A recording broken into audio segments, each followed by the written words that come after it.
Hi there, it's Linda here for Mudra Stamps, and today I'd like to share my card with you using the masking technique. As you will have seen, I've created a little garden scene with the butterflies on the flowers, and I'm using this full sticky post-it note as my masking material.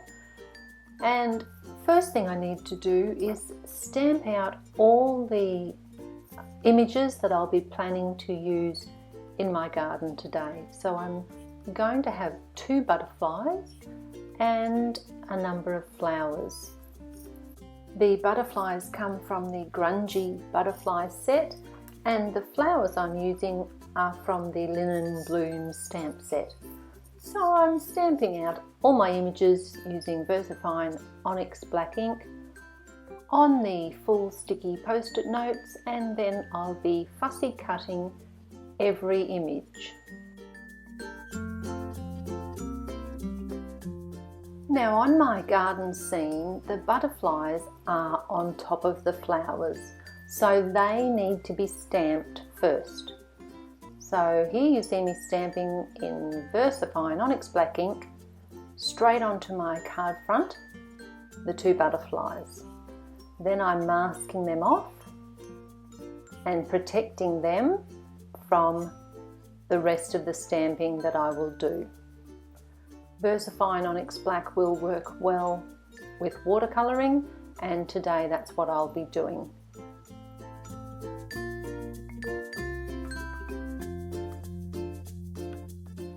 Now I progress my way around my card. I have got a little practice card that you can't see on screen, and I'm referring to that to see where I want my flowers to go, and any that are going to be stamped over the top of, I need to mask them, like this one you can see here. I've masked the large flower, and then I've stamped the smaller Linen Bloom, and now I'm masking the smaller Linen Bloom, and I'm stamping the large Linen Bloom.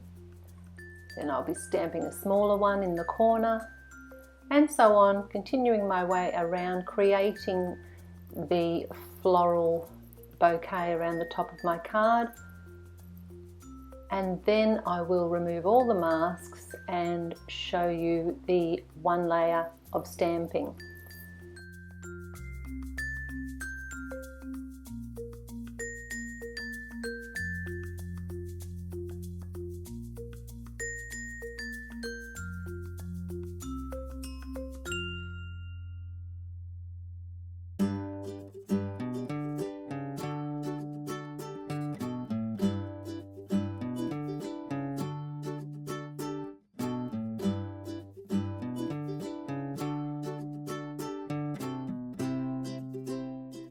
And there you see my garden all stamped and ready to colour. So today I've chosen my Zig Clean Colour Real Brush markers to do my watercolouring with, and I'm keeping it very simple. I am using 2 colours for each flower, and I'm going to choose 2 different coloured flowers in my garden. So as you see me here, I'm using dark pink and bright yellow, and then using my water brush to blend and mix the colours, and I am purposely trying to keep it messy.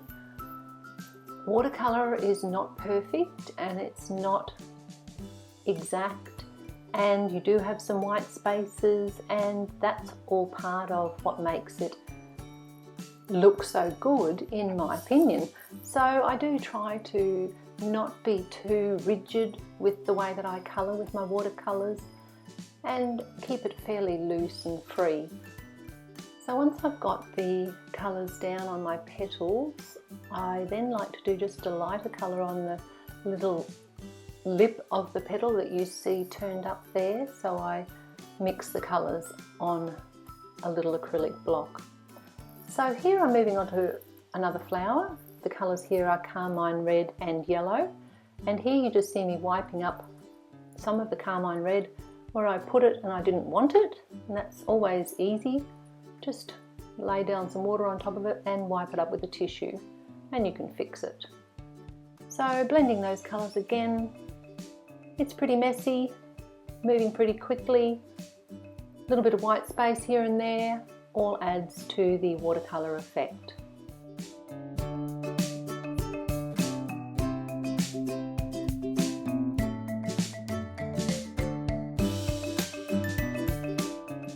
And I'm just adding a little bit of colour to an acrylic block, blending it together just to get a lighter shade, which I'll use on that little curved up area of the petal.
With my flowers all coloured, it's now time for the butterflies, and I've chosen Persian blue and pink because I know they will blend together to give me a nice purple colour in the centre of the butterfly's wings.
In and around my flowers and butterflies, I'm just filling in with green so that it looks like there's foliage behind there.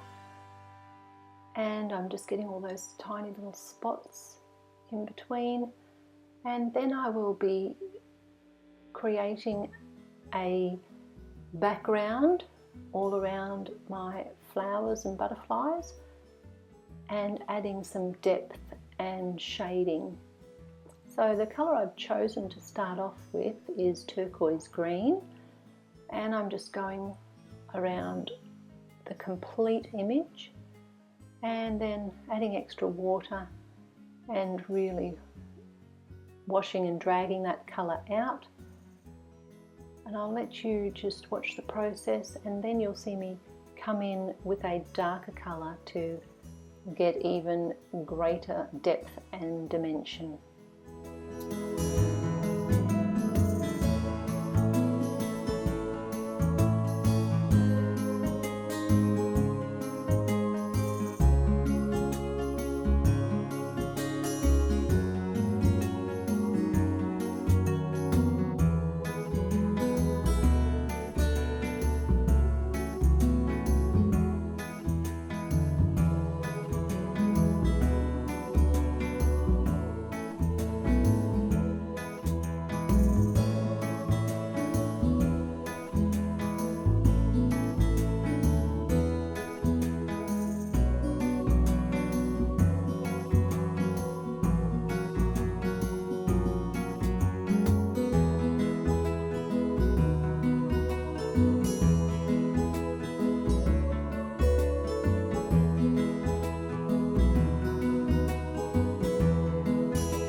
Often for me, a card like this isn't complete unless I've added some paint splatters.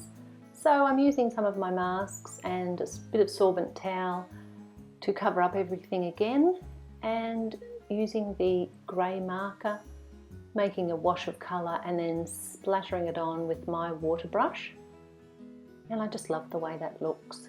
Then I've grabbed my Ranger Black Enamel accents and I'm adding some extra definition to the butterflies, right down through their body there and then to the dots on their wings.